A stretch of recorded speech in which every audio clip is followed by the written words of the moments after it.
मध्ये हा माझा एरिया दासुमल नगर. मी मध्यवर्ती शाखेचा शाखा प्रमुख आहे. इथं मी राहतो 40 वर्षापासून, पण कधी हा प्रॉब्लेम झालाच नाही. बाहेर जे पाईपलाईन साठी जो खड्डा खोदलाय, जे रस्त्याचं काम चालू आहे, कोणाचं पाण्याचं पाईपाच्या पाण्याचं, त्याच्यामुळे सगळा पाण्याचा फोर्स सगळा आतमध्ये आलाय आणि लोकांनी काम अर्धवट सोडून सगळे बाहेर निघून गेलेत आणि कोण कोण काम पूर्ण टाइमवर करत नाही. हा सगळा फोर्स पहिल्यांदा आलाय. एवढ्या वर्षामध्ये कधी पाणी आतमध्ये आलं नाही.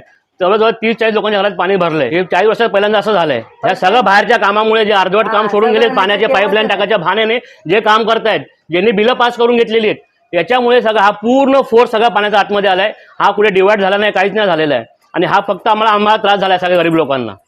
हे जे कोणार्कचे कंपनीचे काम चालू आहे पाईपलाईन टाकायचं, हे फक्त बिलं काढायची कामं करतात.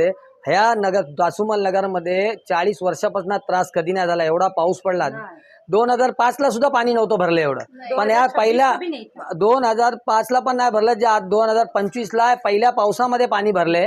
अख्खं लाईन खोदून ठेवलेले आहेत, रस्ते खोदून ठेवले आहेत, नाळ्यांमधून पाईप टाकलेत, पण ते पाईप टाकतात आणि वरती गोण्या ठेवतात आणि त्याला बंद करतात. त्याला कॉन्क्रीट वगैरे काहीच टाकत नाही. आज हे सर्वसामान्य लोक जे गरीब आहेत, त्यांच्या घरामध्ये 2-2 फूट पाणी शिरलं.